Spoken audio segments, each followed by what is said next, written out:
Next topic है pancreas. Sorry, pancreas तो पढ़ लिया है। Testis and ovary.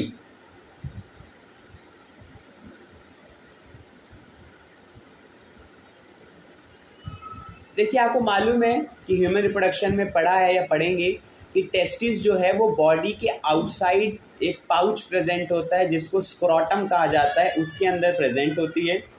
टेस्टिस में आपके सिम्निफेरस ट्यूब्यूल होते हैं, इंटरस्टिशियल टिश्यू होते हैं और लेडिंग सेल या इंटरस्टिशियल सेल होते हैं। ठीक है, मतलब डिफरेंट टाइप ऑफ टिश्यू और सेल्स हैं जो आप नाम आपके बुक में दे रखे हैं। ये ह्यूमन रिप्रोडक्शन में डिटेल में पढ़े गए हैं।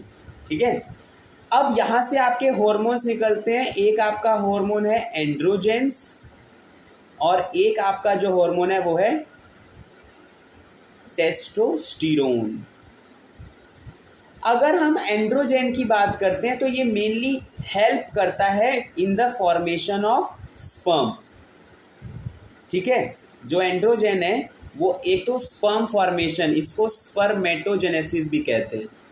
ठीक है, for the formation of sperm इसको कहा जाता है स्पर्मेटोजेनेसिस। और ये इसके बाद आपके जो मेल सेक्स ऑर्गन है, ट्यूब्यूल्स हमने पढ़े हैं, इसमें मतलब ना डिफरेंट सेक्स ऑर्गन है, जैसे epididymis, vas deferens, seminal vesicle, gland, urethra, जितना भी मेल सेक्सुअल पार्ट है उनको डेवलपमेंट में हेल्प करता है। और इसके बाद ये सेक्सुअल बिहेवियर को भी कंट्रोल करता है। सेक्सुअल बिहेवियर, इसको लिबिडियो कहा जाता है। ठीक है, मतलब उसका क्या एक्सपीरियंस है, उसके क्या इमोशंस हैं, तो इस सेक्सुअल बिहेवियर को लिबिडियो भी कहा जाता है। कौन कंट्रोल कर रहा है? एंड्रोजेंस। देखिए, टेस्टिस की टिश्यूज और सेल्स, टिश्यूज में सिम्निफेरस ट्यूब्यूल होता है, स्ट्रोमल या इंटरस्टिशियल टिश्यू होता है।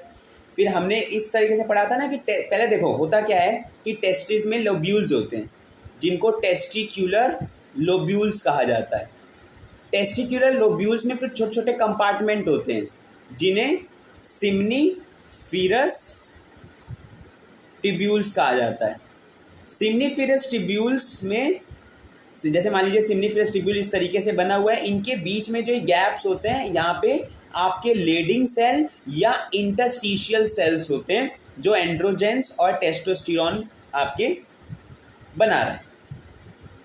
एंड्रोजेंस में देखिए टेस्टोस्टेरोन मेनली एंड्रोजेन का ही टाइप है और मेनली काम क्या है? Spermatogenesis, male sex organ development में, सेक्सुअल बिहेवियर में। क्लियर है?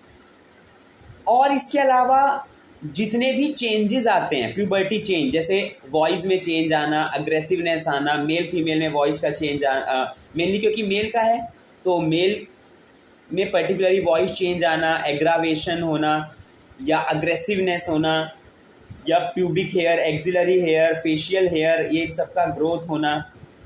ठीक है, तो ये सब होता है। और दूसरा स्पर्मेटोजेनेसिस यानी फॉर्मेशन ऑफ स्पर्म। इसके बाद अगर हम बात करते हैं ओवरी की, तो देखिए पेयर ऑफ ओवरी प्रेजेंट होता है। ओवरी में क्या होता है कि एवरी मंथ मेंस्ट्रुअल साइकिल चलता है जिससे ओवम रिलीज होता है। और यहाँ पे आपके हॉर्मोन्स जो निकलते हैं वो स्टीरॉइड्स हार्मोन होते हैं। और वो स्टीरॉइड्स हार्मोन कौन कौन से हैं? जो स्टीरॉइड्स हार्मोन है oestrogen and progesterone. Mainly secrete होते रहते हैं लेकिन एक बार हाई लेवल होता है। ईस्ट्रोजन का हाई लेवल कब होता है? जब फॉलिकल्स डेवलप होते हैं। जब आप वही सेम जब फीमेल रिप्रोडक्टिव सिस्टम पढ़ोगे तो उसमें आप पढ़ोगे कि होता क्या है कि जैसे मेंस्ट्रुअल साइकिल में फर्स्ट 1 to 5 डेज मेंसेस होता है यानी ब्लीडिंग। फिर उसमें क्या होता है? फॉलिकल्स डेवलप होते हैं, primary follicle, secondary follicle, tertiary follicles. तो जब वो फॉलिकल्स डेवलप हो रहे होते हैं तब मेनली हाई लेवल होता है आपका ईस्ट्रोजन का।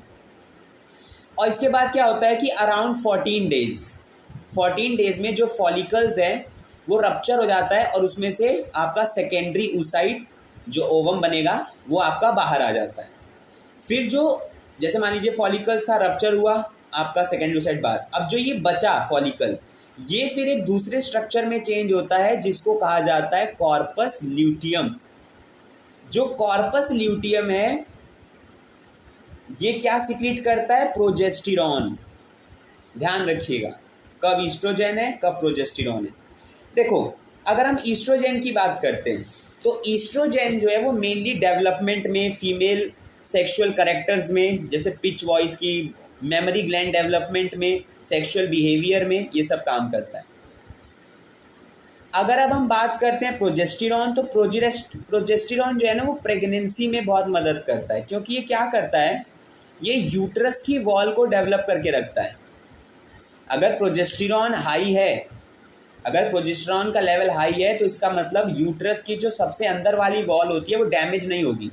क्योंकि देखिए होता क्या है, जब यूट्रस की अंदर वाली वॉल डैमेज होती है तभी मेंसेस होता है, यानी ब्लीडिंग, मेंस्ट्रुअल साइकिल में जो ब्लीडिंग होती है वो तभी होता है। लेकिन अगर प्रोजेस्टेरॉन हाई है, प्रोजेस्टेरॉन का लेवल हाई है, तो जो नेक्स्ट साइकिल होने वाली है जिसमें फिर से 1 to 5 डेज ब्लीडिंग होगी, वो नहीं होगी। ठीक है, मान लीजिए आपका ओवम फर्टिलाइज हो गया, तो प्रोजेस्टेरॉन का लेवल जो है वो हाई रहता है, और फिर उससे आपकी यूट्रस की जो सबसे अंदर वाली वॉल होती है, जिसको एंडोमेट्रियम कहा जाता है, एंडोमेट्रियम, वो वेल डेवलप्ड रहती है, इरप्ट नहीं होती, तो प्रेगनेंसी में मदद करता है। दूसरा, मेमोरी ग्लैंड से मिल्क सिक्रीशन में भी ये मदद करता है। देखिए, टेस्टिस